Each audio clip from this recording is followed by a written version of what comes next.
ইলাহ হতে হবে এমন যার কোনো ভয় নাই, যার কোনো ভয় তাকে কখনো স্পর্শ করে না। ইলাহ হতে হবে এমন একজন সত্তাকে যিনি কারো মুখাপেক্ষী নন। যত যত স্ট্যাচু আছে এগুলো তো মুখাপেক্ষী, ওকে তো বানানো হয়েছে, সে তো নিজেকে বানায় নাই, সে কারো মুখাপেক্ষী, সে তো খালেক না, সেও মাখলুক। তারপরে যারা মানুষ যারা নিজেদেরকে বিশ্ব মঞ্চে বড় বড় করে ফুটিয়ে তোলে বা নিজেদেরকে রবের আসনে অধিষ্ঠিত করার চেষ্টা করে, তারা কি অমুখাপেক্ষী? তারাও মুখাপেক্ষী, সবাই মুখাপেক্ষী। আবার ইহুদিরা যে ধর্মবিশ্বাসে চলছে তারা কি অমুখাপেক্ষী? নাসারাদের ক্ষেত্রেও সেম, তারা মুখাপেক্ষী। মাজুসিরা তারাও এমন ইলাহের উপাসনা করে যারা মুখাপেক্ষী। শুধুমাত্র মুসলিমরাই এমন একজন ইলাহের উপাসনা করে বা ইবাদত করে, উপাসনা না ইবাদত করে, যিনি অমুখাপেক্ষী, সমস্ত ত্রুটি থেকে মুক্ত, বিচ্যুতি থেকে মুক্ত, যিনি সমস্ত দোষ ত্রুটি থেকে মুক্ত, যিনি হচ্ছেন কারো কাছে কিছু চান না, সবাই তার কাছে চায়, যাকে কখনো বিপদ আপদে স্পর্শ করে না, যিনি পানাহার করেন না, যিনি তার সৃষ্টি এবং কর্মে নিপুণ, এবং যার উপরে কারো কোনো মর্যাদা নাই। এবং যখন সৃষ্টি জগৎ ধ্বংস হয়ে যাবে, যিনি বাকি থাকবেন তিনি হচ্ছেন আল্লাহ রাব্বুল আলামিন। তো এখানে as-সামাদ শব্দের অনেক গভীর কথা আছে, ব্যাখ্যা আছে আর কি।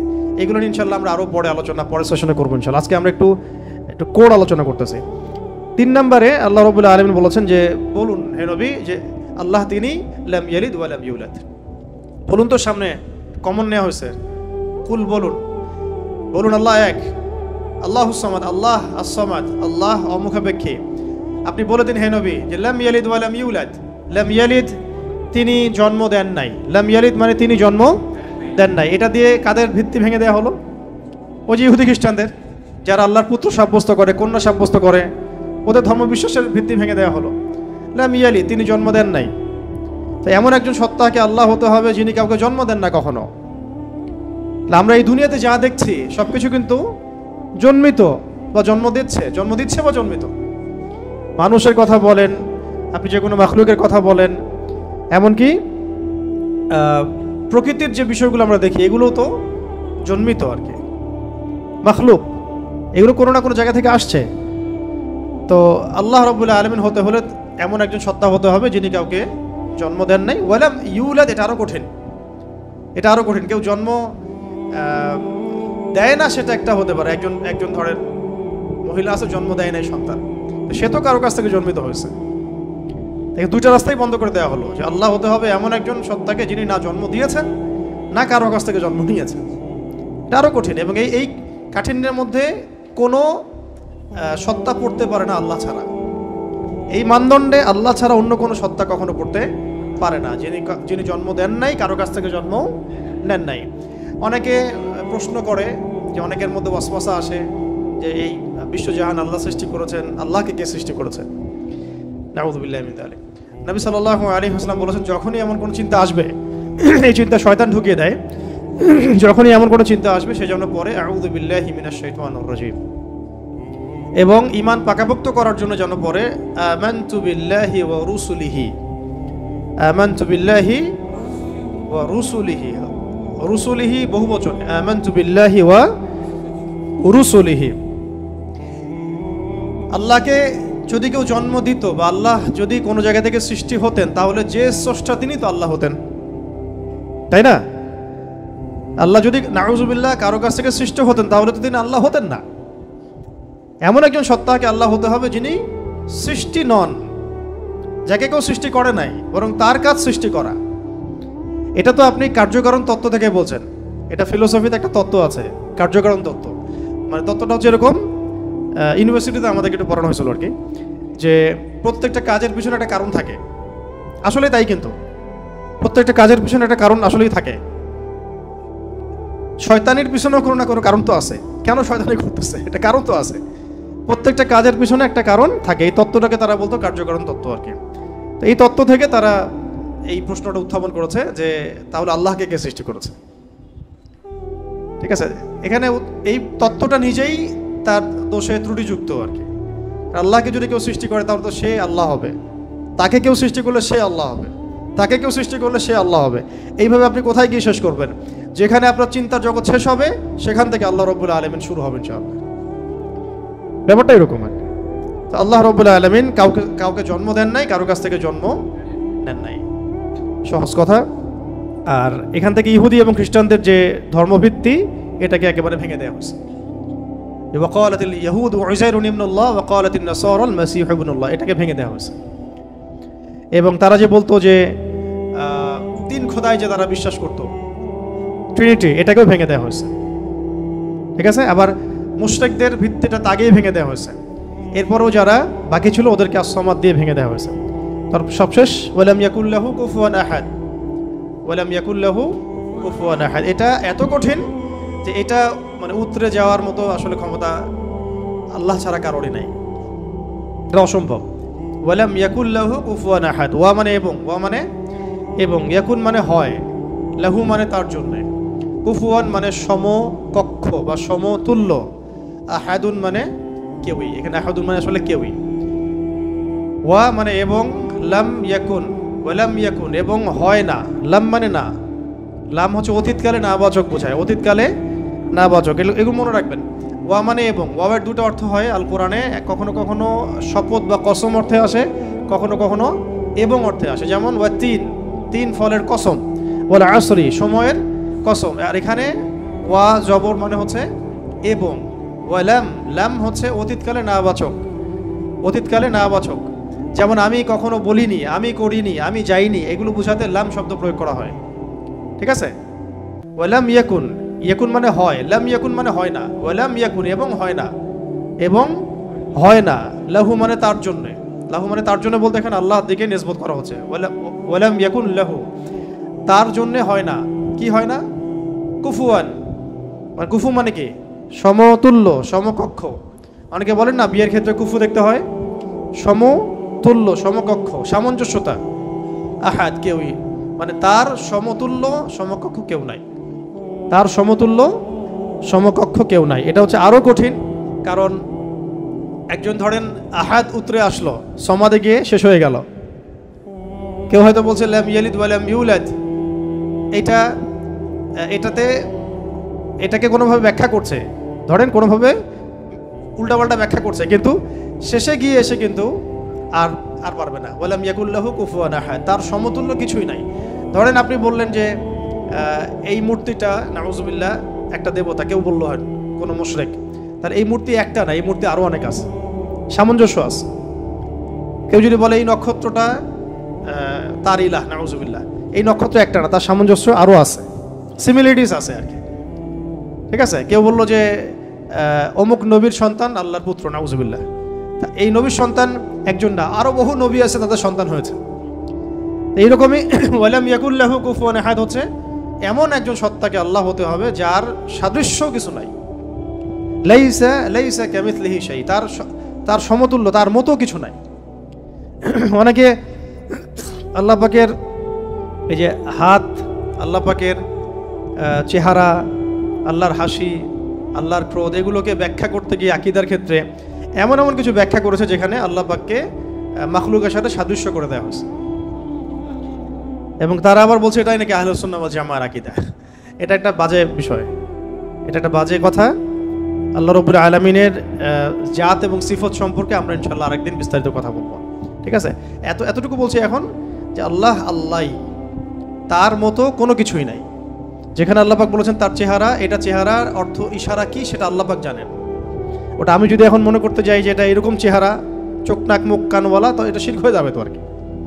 আল্লাহ পাক কোনো মাখলুকের সাদৃশ্য না, ওয়ালাম ইয়াকুল্লাহু কুফুয়ান আহাদ, লাইসা কামিথলিহি শাই, তার মতো আর কিছু নাই। ঠিক আছে, তো আল্লাহকে কোনোভাবেই এরকম কোনো ব্যাখ্যার মধ্যে আনা যাবে না। যেমন অনেকে বলেন না যে আল্লাহ পাক কোথায় আছে। তো এখন আপনি প্রশ্ন করলেন যে আল্লাহ রাব্বুল আলামিন কোথায় আছে, কেউ বলছে আরশের উপরে আছে, আরশের। তো আল্লাহ পাকের ক্ষেত্রে এমন দিক সাব্যস্ত করা যাবে না, উপরে নিচে ডানে বামে, এভাবে না। এটা ইস্তাওয়ার অর্থ কি, সেটা আল্লাহ পাক যেভাবে বলেছেন ওইটুকুতে চুপ থাকা আর কি, ব্যাখ্যা করতে না যাওয়া আর কি, ব্যাখ্যা করতে না যাওয়া। এমনকি আল্লাহ পাক আর রহমান আর রহিম, এটাকে এইভাবে ব্যাখ্যা করা যাবে না যে কেমন রহমান, আমাদের মতো রহমান, আমাদের মতো দয়াময় কি, আল্লাহর দয়া আল্লাহর মতো, আল্লাহ পাকের দয়া আল্লাহর মতো, আল্লাহর ক্রোধ আল্লাহর মতো, আল্লাহর মানে কারো প্রতি সন্তুষ্ট হওয়া তার মতো, তার নিজের জাত এবং সিফতের মতো, আমাদের কোনো মাখলুকের মতো না। আবার আল্লাহ পাকের দিকে কোনো দিকও সাব্যস্ত করা যাবে না যে আল্লাহ উপরের দিকে, নিচের দিকে, ডানের দিকে, বামের দিকে। এইগুলো মানে খুব সূক্ষ্ম বিষয় আকীদার, এবং এই আকীদার এই বিষয়গুলো সমাজের মধ্যে অনলাইনের মাধ্যমে এত ফিতনা সৃষ্টি হয়ে গেছে যেগুলো আসলে অনেক সময় জেনারেল ভাইরা এখানে মধ্যে ডুবে যাচ্ছেন আর কি। তো আল্লাহ পাকের ব্যাপারটাকে খুব সেন্সিটিভলি বুঝতে হবে এবং সূক্ষ্মতার সাথে বড় বড় উলামায়ে কেরামদের কিতাবগুলো পড়ে তাদের সোহবত, তাদের কাছ থেকে ব্যাখ্যা জেনে নেবেন। এবং যেটা বুঝবেন না পড়তে গিয়ে, যদি আপনি আকীদার বইগুলো আসলেই পড়তে পারেন, তাহলে যেটা বুঝবেন না সেটা অবশ্যই বড় আলেমকে জিজ্ঞাসা করতে হবে।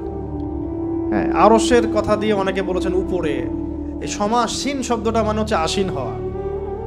এই যে আমি বসে আছি এখন চেয়ারের উপরে, আমি চেয়ারের উপরে সমাসীন হয়ে আছি আমি এখন, তো এটা কি সমাসীন শব্দটা ঠিক হবে? তাহলে আল্লাহ পাক কি বসে আছেন? নাউযুবিল্লাহি মিন যালিক। কোন হালতে আছেন আপনি জানেন? আমরা জানি। আল্লাহর হালতে আছে। আল্লাহ পাক যেভাবে থাকা দরকার তার শান মর্যাদা অনুযায়ী আল্লাহ পাক আছে।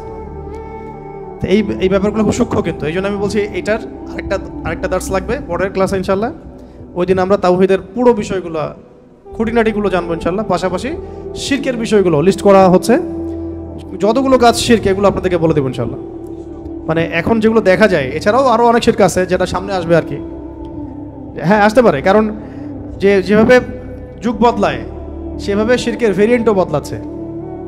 যেভাবে যুগ বদলাচ্ছে না, শিরকের ভেরিয়েন্টও বদলাচ্ছে। কিন্তু উসুলগুলো জানা থাকলে আমরা ভুল করবো না ইনশাআল্লাহ। ঠিক আছে? তো আমরা এখানে সূরা ইখলাসের মূল কয়টা অর্থ জানলাম, সরল অনুবাদ। তাহলে অর্থ ধরলে পারবেন তো এখন থেকে ইনশাআল্লাহ। কুল শব্দের অর্থ বলুন। কাকে বলতে বলা হচ্ছে?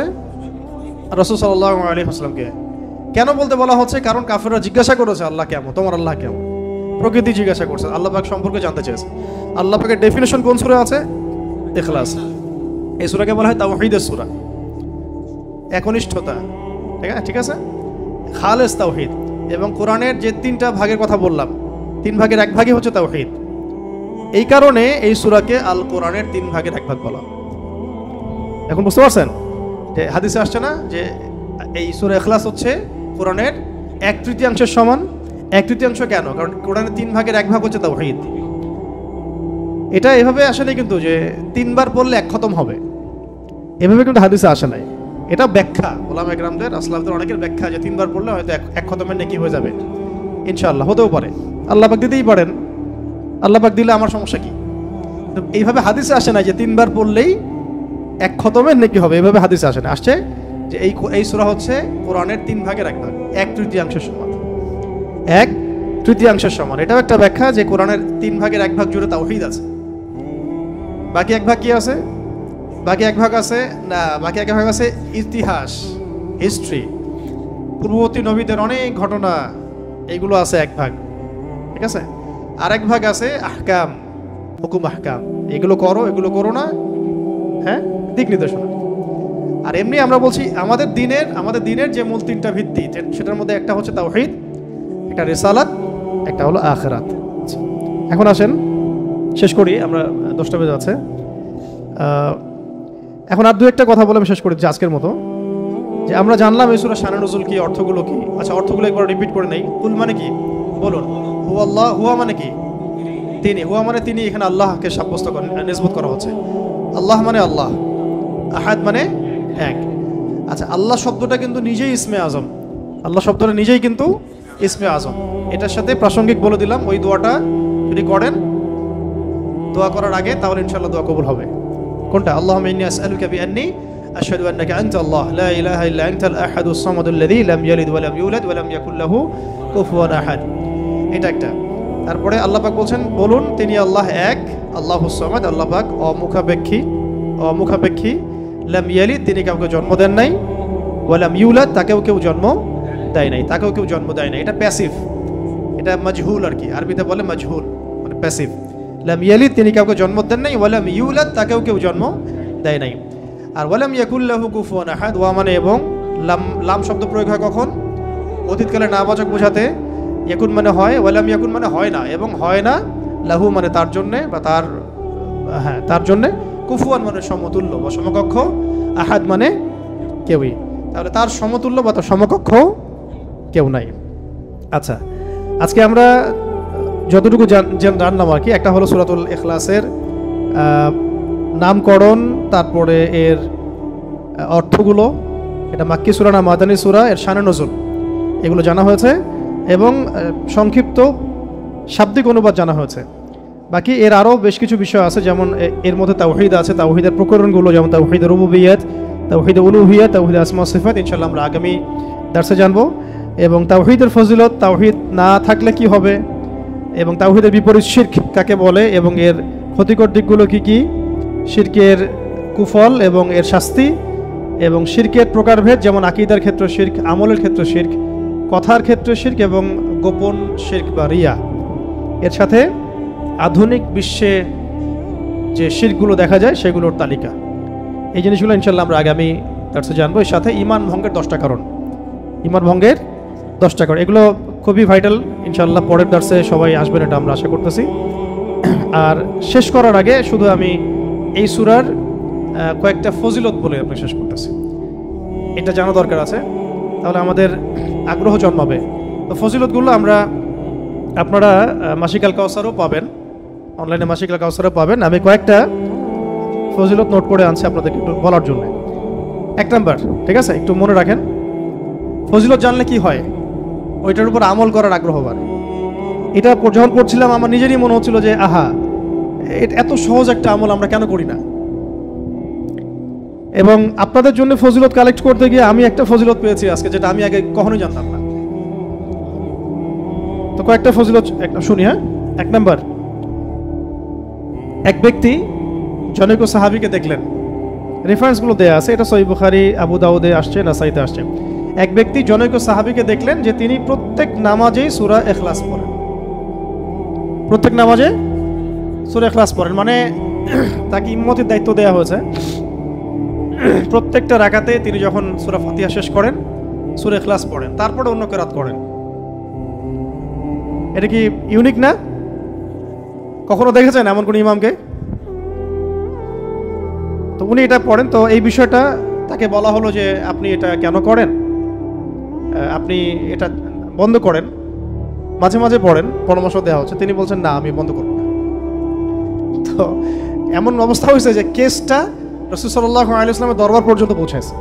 ইয়া রাসূলুল্লাহ, আপনার যে ইমাম আপনি দিয়েছেন সেই ইমাম তো এরকম করে, প্রত্যেক রাকাতেই সূরা ইখলাস পড়ে। এখন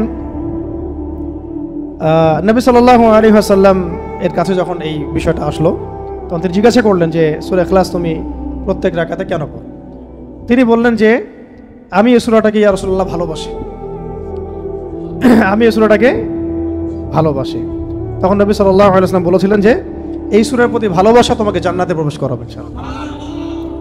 কেন তিনি সূরাটাকে ভালোবাসতেন এটারও ব্যাখ্যায় হাদিসে আরও ব্যাখ্যা আসছে, যে বলা হচ্ছে তিনি এই সূরাটাকে ভালোবাসতেন এই কারণে যে এখানে আল্লাহ পাকের তাওহীদ আছে, এখানে আল্লাহ পাকের তাওহীদ আছে। তো আল্লাহ পাকের তাওহীদকে যে ভালোবাসবে, তাওহীদকে ধারণ করবে, তাওহীদ প্রচার এবং প্রতিষ্ঠার জন্য কাজ করবে, তার মর্তবা কি হইতে পারে আপনি চিন্তা করেন। তো তাওহীদ নিয়ে আলোচনা আমরা পরের দর্শে ইনশাআল্লাহ আসবো, ঠিক আছে? ওকে, আরেকটা বর্ণনা আসছে যে নবী সাল্লাল্লাহু আলাইহি ওয়াসাল্লাম একবার সব সাহাবীদেরকে, আশেপাশে যারা ছিলেন ওই সময়, সবাইকে জড়ো করলেন। তো তারা মনে করলেন যে খুব গুরুত্বপূর্ণ একটা হয়তো বড় কোনো নির্দেশনা আসবে। তো নবী সাল্লাল্লাহু আলাইহি ওয়াসাল্লাম সবাইকে জড়ো করে বললেন, আমি তোমাদের সবাইকে আল কোরআনের 3 ভাগের 1 ভাগ তেলাওয়াত করে শোনাবো। নবীজি বললেন সাল্লাল্লাহু আলাইহি ওয়াসাল্লাম, আমি তোমাদের সবাইকে আল কোরআনের 3 ভাগের পুরো 1 ভাগ তেলাওয়াত করে শোনাবো, সবাই এদিকে আসো, কাছে আসো। সবাই জড়ো হলেন। তো নবী সাল্লাল্লাহু আলাইহি ওয়াসাল্লাম পড়লেন যে বিসমিল্লাহির রহমানির রহিম, কুল হুয়াল্লাহু আহাদ, আল্লাহুস সামাদ, লাম ইয়ালিদ ওয়া লাম ইউলাদ ওয়া লাম ইয়াকুল লাহু কুফুয়ান আহাদ। তো এটা বলে তিনি কিন্তু ভিতরে চলে গেছেন বাসায়, সাহাবীরা দাঁড়াই আছেন যে সম্ভবত কোনো জরুরত হয়েছে আমাদের নবীজির, হয়তো আবার আসবেন, এসে আবার বলবেন। এসে তিনি বলছেন এটা হচ্ছে কোরআনের 3 ভাগের 1 ভাগ, এটা হচ্ছে কোরআনের 3 ভাগের 1 ভাগ। সুবহানাল্লাহ, সুবহানাল্লাহ। 3 ভাগের 1 ভাগের তো একটা ব্যাখ্যা আমি বললাম। এছাড়া এমনও যে 3 ভাগের 1 ভাগে তাওহীদের পুরো ফজিলত, তেলাওয়াতের নেকি আল্লাহ পাক দিয়ে দিতে পারেন ইনশাআল্লাহ। এখান থেকে অনেক স্কলার ব্যাখ্যা করেছেন যে 3 বার পড়লে 1 খতমের নেকি হবে। তো এইভাবে সরাসরি হাদিসে আসে নাই। আচ্ছা, আরেকদিন 3 নম্বর হাদিস, নবী সাল্লাল্লাহু আলাইহি ওয়াসাল্লাম বললেন, এটা হাদিসে আসছে আবু সাঈদ খুদরি রাদিয়াল্লাহু আনহু থেকে, তিনি বললেন যে তোমরা কি প্রত্যেক রাতের বেলা এটা পড়তে বলা হচ্ছে, তোমরা কি প্রত্যেক রাতে কোরআনের 1/3 তেলাওয়াত করতে পারো না? তোমরা কি প্রত্যেক রাতে আল কোরআনের 1/3 তেলাওয়াত করতে পারো না? সাহাবীরা বললেন, ইয়া রাসূলুল্লাহ, বিষয়টা তো অনেক কঠিন মনে হচ্ছে। তখন নবী সাল্লাল্লাহু আলাইহি ওয়াসাল্লাম বললেন, না, এটা সহজ, আমলটা সহজ, কারণ সূরা ইখলাসই হচ্ছে কোরআনের 1/3। সূরা ইখলাস হচ্ছে আল কোরআনের 1/3। এইরকম সাহাবীগণ অন্য বর্ণনায় বলেছেন যে, ইয়া রাসূলুল্লাহ, আমরা তো দুর্বল, আমরা প্রতি রাতে 1/3 কেমন করে তেলাওয়াত করব? তো নবীজি বললেন যে, বলো, কুল হু আল্লাহু আহাদ আল্লাহুস সামাদ লাম ইয়ালিদ ওয়া লাম ইউলাদ। তাআলা পুরো কোরআনকে 3 ভাগে ভাগ করেছেন। একটু আগে আমি বললাম, আল্লাহ তাআলা পুরো কোরআনকে 3 ভাগে ভাগ করেছেন। এর মধ্যে সূরা ইখলাসটাই 3 ভাগের 1 ভাগ। সূরা ইখলাসটা হচ্ছে 3 ভাগের 1 ভাগ। আছে এরকম বেশ কিছু বর্ণনা আছে মানে সিমিলার আর কি, ওটা আমি রিপিট করছি না। তবে আমি যে কয়েকটা বলতে চাচ্ছিলাম সেটা হলো যে এটা 4 নাম্বারটা, এটা ভালো করে শোনেন, খুব ভালো করে শোনেন। একবার নবী করিম সাল্লাল্লাহু আলাইহি ওয়াসাল্লাম একটা সফরে ছিলেন এবং সফরে তো অনেক ঘটনাই ঘটে। এক পর্যায়ে জনৈক সাহাবীকে তিনি শুনলেন তিলাওয়াত করছেন কুল ইয়া আইয়ুহাল কাফিরুন। কোন সূরা? সূরা কাফিরুন তেলাওয়াত করছেন, কুল ইয়া আইয়ুহাল কাফিরুন। তিনি শুনলেন এক সাহাবী তেলাওয়াত করছেন। এটা শোনার পরে তিনি বললেন যে সে শিরক থেকে পবিত্র হয়ে গেছে। এই জন্য একটা বর্ণনা আসছে, রাতের বেলা সূরা কাফিরুন পড়লে আল্লাহ পাক তাকে শিরক থেকে হেফাজত করবেন ইনশাআল্লাহ। আর আরেকজনকে তিনি পড়তে শুনলেন কুল হু আল্লাহু আহাদ। একজন পড়ছিল সূরা কাফিরুন, আরেকজন সাহাবী পড়ছিলেন সূরা ইখলাস। তখন নবীজি বললেন তাকে মাফ করে দেয়া হয়েছে, সুবহানাল্লাহ। আরেকটু আগে যে বর্ণনা বলেছি ওইটা এখানেও আছে, যে ইমাম আনাস রাদিয়াল্লাহু আনহু থেকে একটা বর্ণনা আসছে যে আনসারী একজন সাহাবী ছিলেন, মসজিদে কুবা ইমামতি করতেন। যখনই তাকে ইমামতি করতে দেওয়া হতো তিনি সূরা ফাতিহার সাথে অন্য সূরা মিলিয়ে সূরা ইখলাস পড়তেন। তো এই বিষয়টা রাসূল সাল্লাল্লাহু আলাইহি ওয়াসাল্লামের কাছে যায় এবং তিনি বলেন যে তুমি এই কাজটা কেন করো, আবশ্যিকভাবে এটা করার কারণ কি? তিনি বলেছিলেন যে উহিব্বুহা ইয়া রাসূলুল্লাহ, আমি এই সূরাটাকে আমি ভালোবাসি। তখন নবী সাল্লাল্লাহু আলাইহি ওয়াসাল্লাম বলেছিলেন যে এই সূরার প্রতি ভালোবাসা, যে হুব্বুকা ইয়াহা আদখালাকাল জান্নাহ, এই সূরার প্রতি যে ভালোবাসাটা, এই ভালোবাসাই তোমাকে জান্নাতে প্রবেশ করাবে ইনশাআল্লাহ। এটা একটা বর্ণনা আসছে। এরকম আরো সিমিলার বর্ণনা আছে। আরেকদিন আবু হুরায়রা রাদিয়াল্লাহু আনহু তিনি বলছেন যে আমি রাসূল সাল্লাল্লাহু আলাইহি ওয়াসাল্লামের কাছে বসেছিলাম, এমন সময় এক ব্যক্তি সূরা ইখলাস তেলাওয়াত করা শুরু করলো। তখন নবী সাল্লাল্লাহু আলাইহি ওয়াসাল্লাম বললেন যে ওয়াজাবাত। কি বললেন? ওয়াজাবাত, ওয়াজিব হয়ে গেছে। ওয়াজাবাত মানে ওয়াজিব হয়ে গেছে। ওয়াজাবাত মানে ওয়াজিব হয়ে গেছে। আমি জিজ্ঞাসা করলাম, ইয়া রাসূলুল্লাহ, কি ওয়াজিব হয়ে গেছে, কি ওয়াজিব হয়ে গেল? তিনি বললেন যে আল জান্নাহ, জান্নাত ওয়াজিব হয়ে গেছে, এই ব্যক্তির উপর জান্নাত ওয়াজিব হয়ে গেছে। আরেকজন সাহাবী এসেছিলেন নবী সাল্লাল্লাহু আলাইহি ওয়াসাল্লামের কাছে, এসে বলেছিলেন যে আমার এক ভাই আছে, মানে মুমিন ভাই, আমার এক ভাই আছে, উনিও সাহাবী, তো তিনি সূরা ইখলাসকে খুব ভালোবাসেন। তো নবীজি বললেন তাকে জানিয়ে দাও, তোমার ভাইকে জানিয়ে দাও যে এই সূরার প্রতি ভালোবাসার কারণে তাকে জান্নাতে সুসংবাদ দান করো। তাকে জানিয়ে দাও যে এই সূরার প্রতি ভালোবাসার কারণে তাকে জান্নাতে সুসংবাদ দেয়া হচ্ছে।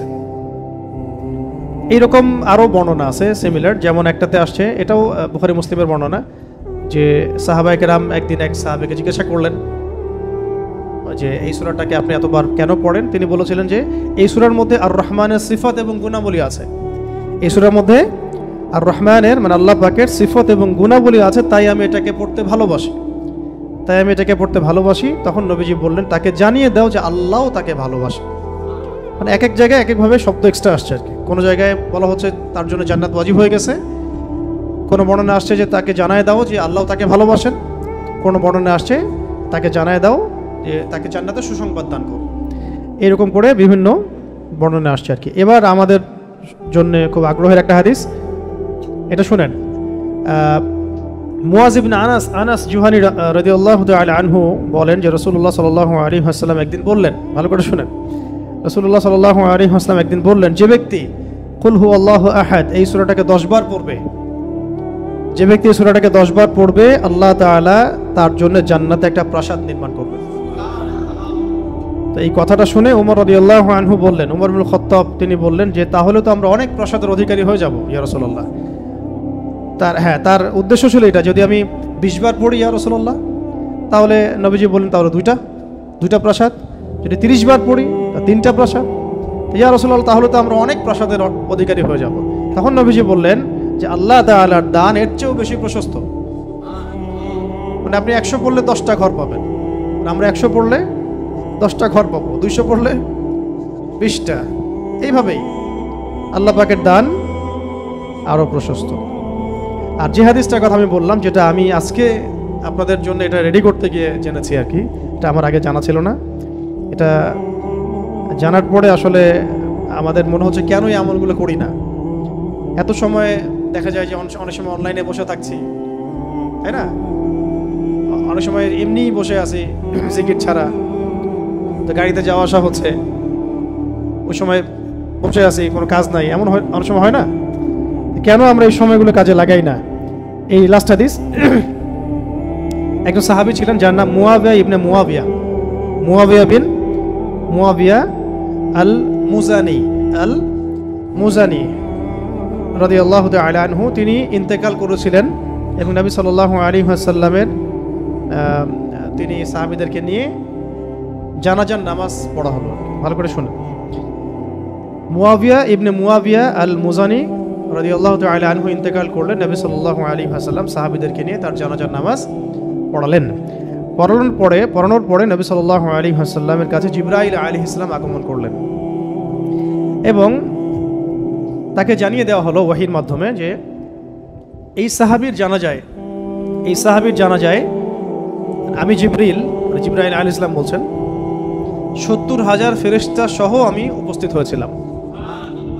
70,000 ফেরেশতা সহ এই জানাজা সালাতে আমি উপস্থিত হয়েছি।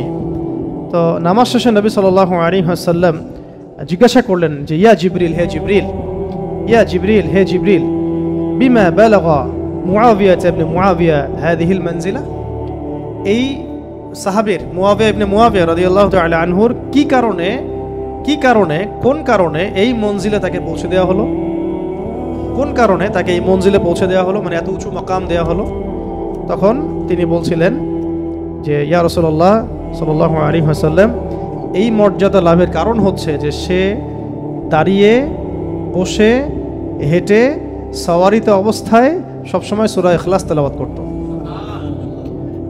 এই মর্যাদার কারণ হচ্ছে সে দাঁড়িয়ে, বসে, হেঁটে হেঁটে, সওয়ারিতে, মানে সার্বক্ষণিক তার আমলে ছিল, খুসুসি আমল ছিল সূরা ইখলাসের বেশি বেশি তেলাওয়াত।